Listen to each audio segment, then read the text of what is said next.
Mesdames, Messieurs, bonjour, très heureux de vous retrouver pour cette nouvelle émission Power Boost. Alors c'est vrai qu'on pourrait croire qu'on est à la plage, non, on est dans le cadre du salon Les Culturales et bien sûr on va vous dévoiler les nouveautés, les innovations qu'il va aller voir ici. Top départ pour cette nouvelle émission Power Boost.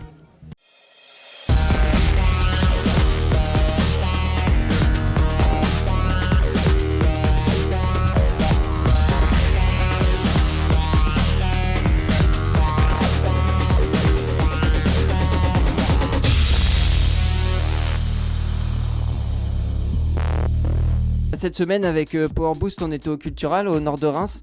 On y allait pour boire du champagne avec les collègues parce que ça faisait un petit moment qu'on s'était pas vu quoi.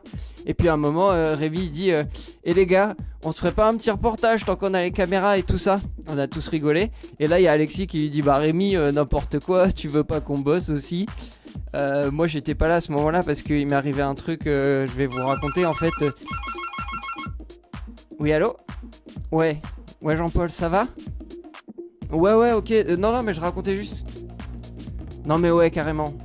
Ouais, pas d'histoire perso. Pas d'histoire perso, ça marche. Ouais, pas de soucis. On se concentre sur le côté, ouais, professionnel. Ouais, ok. Non, mais je comprends, mais pas de soucis. Ouais, désolé. Non, désolé, ok, ouais. Je suis viré directement, ok. Ouais, c'est pas la première fois. Bah, comment ça, c'est pas la première fois ? Oh, bah non, je vous ai dit, c'est pas moi qui dans le frigo. Ok. Ok, bon, bah, je finis le sommaire du coup, même pas. Je pars tout de suite. Ok.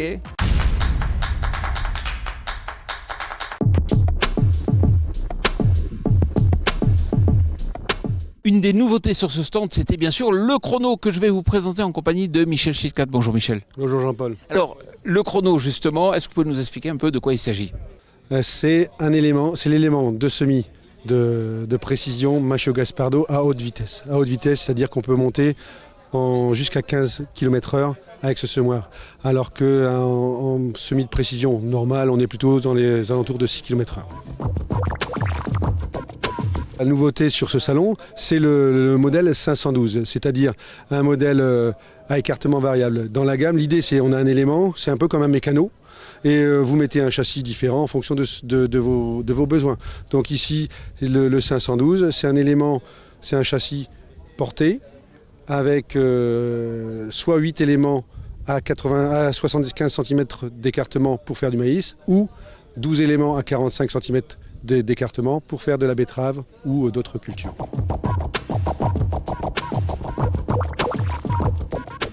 Et cela s'inscrit totalement dans votre nouvelle stratégie. Oui, alors la stratégie de Machio Gaspardo, c'est toujours de donner aux agriculteurs les outils dont ils ont besoin, à savoir des outils qui leur permettent de travailler plus vite et mieux. Donc le chrono, c'est typiquement ça.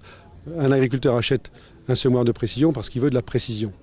Et il veut après aussi gagner en débit de chantier. Et donc en travaillant 2 fois plus vite et tout aussi précis, il va pouvoir le faire. Et l'avantage du chrono par rapport à d'autres éléments, c'est que nous avons 3 flux d'air différents. Un flux d'air qui va accélérer la graine vers le sol, un flux d'air qui va permettre d'aspirer et un flux d'air qui va permettre de tenir l'élément par pression sur le sol.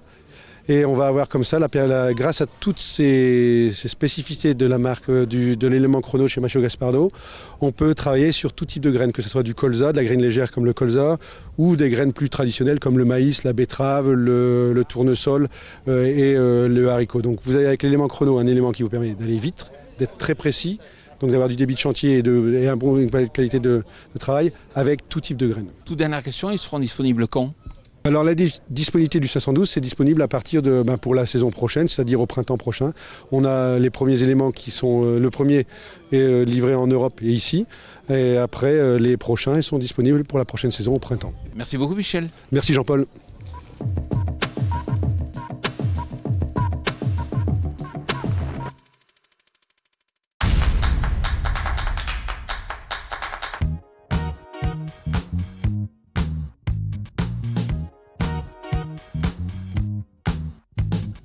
Le robot Farm Droid, le FD20, c'est un robot qui a la particularité de semer et de désherber les betteraves. Donc des betteraves ou autres cultures, oignons, chicorées, etc. La particularité, c'est qu'il peut désherber donc, entre rangs et dans le rang. Il y a un couteau qui va passer entre chaque plante pour bien biner au plus près de la plante. Le GPS RTK va donner la précision pour avoir le bon placement de graines et pour pouvoir retrouver la graine, pour pouvoir biner tout autour et cercler bien autour de la betterave.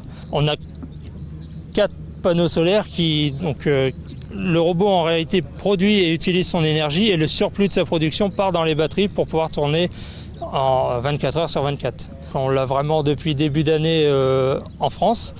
C'est une machine qui a déjà 3 campagnes dans les autres pays européens. Il y en a beaucoup en Allemagne d'ailleurs.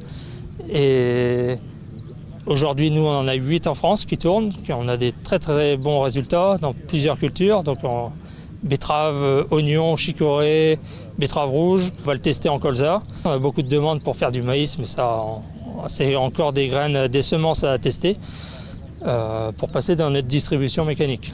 Les agriculteurs à cibler, c'est beaucoup des agriculteurs biologiques, en culture biologique. Donc l'origine du robot, c'était de la betterave. C'est dans le sens de réduire les 250 heures de main-d'œuvre à l'hectare, de passer uniquement avec le robot. Le gain vient de là, quoi.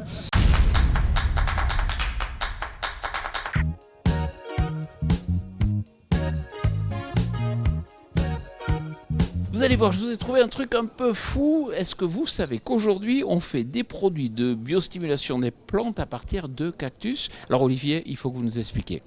Tout à fait. Alors, on va utiliser la pulpe du cactus pour l'utiliser dans un produit qui nous permet de réguler le blé. C'est une nouveauté qu'on a sortie et qui permet justement d'avoir une alternative dans la tendance agroécologique d'aujourd'hui. Donc j'ai bien compris, c'est un régulateur, mais ça marche? Ça marche et même très bien. On travaille sur la régulation, mais à la fois sur le durcissement des parois, et c'est là que les acides organiques du cactus interviennent. Et vous savez que quelqu'un qui nous écoute va se dire, mais quel rapport entre le cactus qui est tout petit et le blé? Eh bien écoutez, le cactus a cette propriété de vraiment renforcer les blés pour ne pas qu'ils versent. C'est disponible dès aujourd'hui? C'est disponible aujourd'hui auprès de nos clients, donc Nufarm et Cosmocel. Merci beaucoup Olivier. Vous savez, vous êtes agriculteur et votre métier évolue tout le temps, mais là, il évolue de plus en plus puisqu'il va falloir vous habituer peut-être à avoir un fertilisant organique à base d'insectes. Bonjour Julien. C'est Brard, bonjour. Alors expliquez-moi un peu, c'est à partir d'un insecte qui s'appelle Tenebrio Molitor? Tout à fait, oui. Angibault a signé un partenariat avec la start-up Insect depuis un peu plus d'une année, donc de partenariat donc, sur ce type engrais organique bouchonné bio, homologué, qui fait totalement notre différence à base de déjection et de mue d'insectes, et notamment le Tenebrio Molitor. Voilà. Alors, c'est effectivement les déjections. Est-ce qu'on est sûr d'avoir un produit qui a tout le temps la même capacité fertilisante? Oui, tout à fait. Le produit est très qualitatif. Produit bouchonné, vous avez tous les éléments, un équilibre 4-3-3 qui sera mis en marché, qui sera d'une utilisation parfaite de longueur et d'homogénéité d'épandage pour les agriculteurs. Donc ça s'adresse à quel type de production et puis ce sera disponible quand pour finir? Stratégie number one, je dirais, céréales bio, marché des céréales. On veut rentrer sur ce marché qui est une clé d'entrée forte, l'agriculture biologique. Et on parle de 40 000 tonnes de produits à horizon fin 2022-2023. Merci Julien. Merci Monsieur Brard.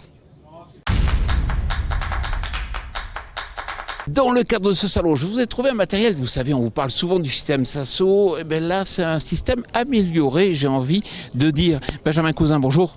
Bonjour. Alors qu'est-ce que vous apportez de plus que le système de désherbage électrique Sasso qu'on a déjà présenté dans l'émission? La particularité de ce système, c'est de combiner l'électrification de la pomme de terre avec la pulvérisation sur l'avant du tracteur d'un produit électrolyte. Parce que c'est vrai que ce qu'on pouvait reprocher peut-être au système préexistant, c'est le fait que ça consomme beaucoup d'énergie parce qu'il faut arriver à détruire les mauvaises herbes. Oui, tout à fait. Mais la pulvérisation de ce produit électrolyte sur l'avant du tracteur va nous permettre plusieurs éléments. Baisser la tension utilisée, travailler sur des largeurs de travail plus importantes, cette machine-là est en 12 mètres, et puis avoir des vitesses de travail également plus rapides, donc des débits de chantier intéressants. Ça veut dire que concrètement on génère une tension de combien? Grand maximum 5000 volts. Et on a besoin d'avoir un tracteur qui est assisté dans son avancement en fonction du travail qui est réalisé? On a besoin d'avoir un tracteur qui a une certaine puissance. Ce tracteur-là, il est adapté à une machine de 12 mètres, il fait 190 chevaux. Et juste pour savoir avec vous, Hakim, quand c'est que vous allez le proposer en France? Alors l'année 2021, cet été, c'est plutôt une partie essai qu'on va mettre en place avec un certain nombre de clients. La commercialisation, ce sera sur l'année 2022, sur le défanage pommes de terre. Et l'objectif, c'est d'aller sur d'autres cultures à partir de fin 2022-2023. Merci beaucoup, puis on sera au rendez-vous bien sûr pour voir sur le terrain comment ça fonctionne.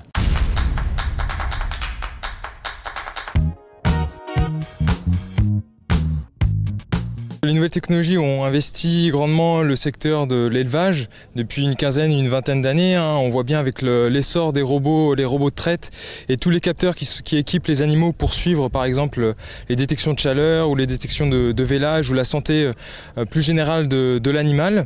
Donc toutes ces technologies sont, on va dire, dans les bâtiments, donc en lieu clos. Mais aujourd'hui, on voit une émergence des nouvelles technologies à l'extérieur du bâtiment, dans les zones de pâturage.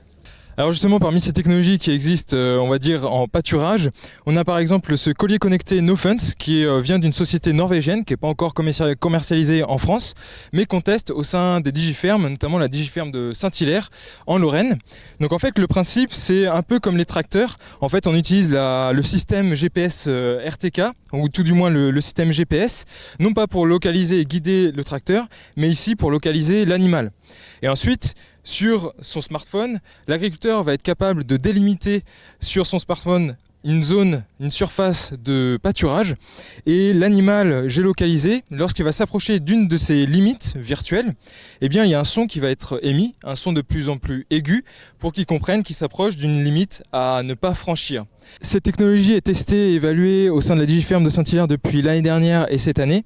Donc l'objectif premier, c'était de voir si l'animal était capable de, on va dire, comprendre qu'on n'est plus sur une clôture physique avec un visuel, mais plutôt sur une clôture sonore, donc l'utilisation de l'ouïe.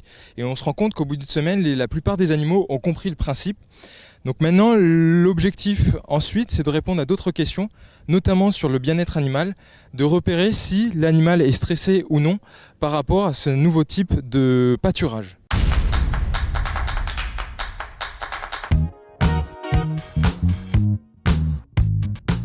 Voilà, j'espère que cette émission Power Boost vous a plu. Vous savez que vous pouvez retrouver de nombreuses innovations vues ici dans le cadre de ce salon sur notre média partenaire Agriculture et Nouvelles Technologies. Et puis bien sûr, je vous invite à nous retrouver chaque jour avec de nouvelles vidéos sur notre chaîne YouTube Power Boost. Je vous souhaite une excellente semaine.